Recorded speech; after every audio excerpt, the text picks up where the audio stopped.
कई लोग ज़िंदगी को एक जंग समझते हैं, पर ये एक जंग नहीं, एक गेम होती है जिसमें हमें वही मिलता है जो हम दूसरों को देते हैं। अगर आप नफ़रत दोगे तो आपको नफ़रत मिलेगी। अगर आप लोगों को क्रिटिसाइज़ करोगे तो लोग आपको भी क्रिटिसाइज़ करेंगे। अगर आप लोगों को इज़्ज़त दोगे तो वो भी आपको इज़्ज़त देंगे। अगर आप किसी को चीट करोगे तो आपको भी कोई चीट कर सकता है। ये बातें मैं आपको फ्लोरेंस स्कोवेल शिन की book the game of life and how to play it से बताने जा रहा हूँ। हमारी लाइफ में जो भी कुछ होता है वो हमारे सोचने के तरीके पर डिपेंड करता है। कुछ लोग ऐसे होते हैं जिनके साथ हमेशा अच्छा ही होता है। इसका मतलब ये नहीं कि वो लकी होते हैं, इसका मतलब ये है कि वो हमेशा अच्छा सोचते हैं, बुरे वक्त में भी। हमारा माइंड हमारी बॉडी का सबसे पावरफुल ऑर्गन है, जो सिर्फ हमारी बॉडी को ही नहीं, हमारी लाइफ को भी कंट्रोल करता है। हमारे माइंड के 3 पार्ट होते हैं, सुपर कॉन्शियस, कॉन्शियस एंड सब कॉन्शियस। हम जिस बारे में जितना सोचते हैं, चाहे वो हमारा करियर हो, हेल्थ हो या हमारी खुद की फ्यूचर इमेज हो, वो हमारे सबकॉन्शियस माइंड में स्टोर हो जाता है और फिर एक न एक दिन हमारे साथ वैसा ही होता है जैसा हम सोचते हैं। एक औरत एक बड़े खूबसूरत घर में रहा करती थी, पर वो हमेशा बोलती थी कि इतने बड़े घर की मैनेजमेंट मुझसे नहीं हो पाती, इससे अच्छा तो मैं एक छोटी झोपड़ी में रहती, वहाँ मुझे इतना सब कुछ तो मैनेज नहीं करना पड़ता।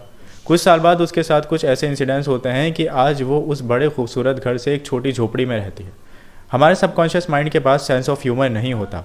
उसे हम जो सिखाते हैं वो उसे वही स्टोर कर लेता है और एक रोबोट की तरह वैसे ही काम करता है। कुछ लोगों को अपने ऊपर जोक करने की आदत होती है कि मेरे साथ तो हमेशा बुरा ही होता है। ये बात उनके सबकॉन्शियस माइंड में स्टोर हो जाती है और फिर सच में उनके साथ हमेशा बुरा ही होता है। नफ़रत, नेगेटिविटी, क्रिटिसिज्म, जेलसी, इन सब की बजाय अगर हम अपने माइंड को रिस्पेक्ट, लव, हेल्प, सपोर्ट, इन सब चीज़ों से भरे रखते हैं तो ज़्यादा चांस है कि हमारे साथ सिर्फ अच्छी चीज़ें ही हों। The power of words. कुछ वर्ड्स जो आप हमेशा अपने लिए बोलते हो वो आपकी लाइफ में बहुत असर करते हैं।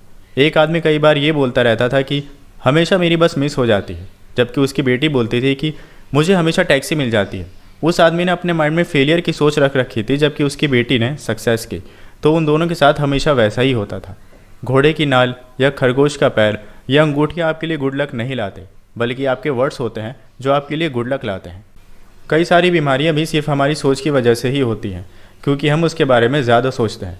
कुछ लोगों को कहना होता है कि एक छोटे बच्चे को क्यों कोई ऐसी बीमारी हो जाती है जिसे वो जानता ही नहीं। कई मम्मियाँ अपने बच्चों को लेकर बहुत सेंसिटिव होती हैं। वो किसी एक पर्टिकुलर डिसीज़ या और दूसरी डिसीज़ के बारे में सोचती रहती हैं और उससे डरती हैं कि कहीं उनके बच्चे को वो बीमारी ना हो जाए। कई प्रिकॉशंस के बाद भी बच्चे को वो पर्टिकुलर डिसीज़ हो जाती है जिसका उन्हें डर था। Law of Karma. कर्मा, जो कि संस्कृत का वर्ड है, इसका मतलब होता है वापस आना।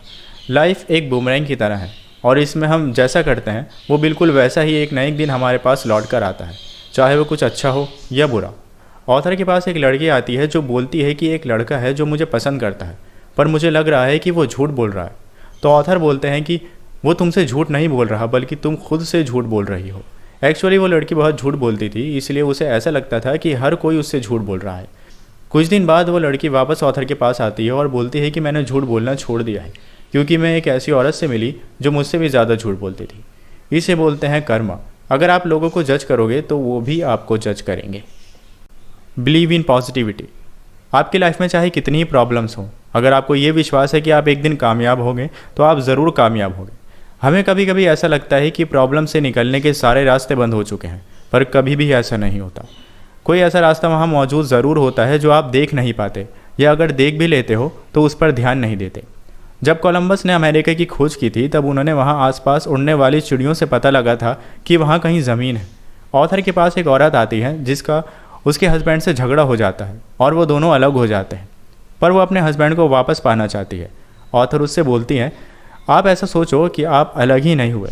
वो औरत ऐसा ही सोचती है और रोज़ डिनर टेबल को अरेंज करती है जैसा वो अपने हस्बैंड के साथ में किया करती थी।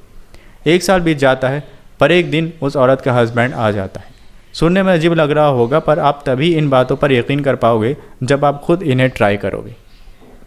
Fear of losing. हम जिस चीज़ से सबसे ज़्यादा डरते हैं हमारे साथ वही होता है। अगर आप पैसे खर्च करने से डरते हो तो आपके पास पैसे रहेंगे ही नहीं। अगर आप किसी को खोने से डरते हो तो आप एक न एक दिन उसे खो दोगे। आप किसी डॉगी के सामने से गुजर जाओ बिना डरे तो वो आपको कुछ नहीं कहेगा, पर अगर आप उससे डरकर भागोगे तो वो आपका पीछा करेगा। फियर एक ऐसी फीलिंग है जिसे काफ़ी बार इग्नोर करना ही बेहतर होता है। डरने से आप उस चीज़ की सिचुएशन से बच नहीं सकते, बल्कि उसे अट्रैक्ट करते हो। लव। प्यार चाहे किसी इंसान का हो या किसी चीज़ का, तब तक बना रहता है जब तक आप उसके लिए इनसिक्योर ना हो। फॉर एग्ज़ाम्पल, एक औरत होती है जिसकी लॉटरी निकलती है, पर वो उन पैसों को कभी भी खर्च नहीं करती, चाहे कितनी भी ज़रूरत क्यों ना हो, और एक दिन उसका मर्डर हो जाता है और सारे पैसे चले जाते हैं। इसका मतलब ये नहीं कि हमें पैसों को सेव नहीं करना चाहिए, ज़रूर करना चाहिए, पर ज़रूरत होने पर खर्च भी करना चाहिए।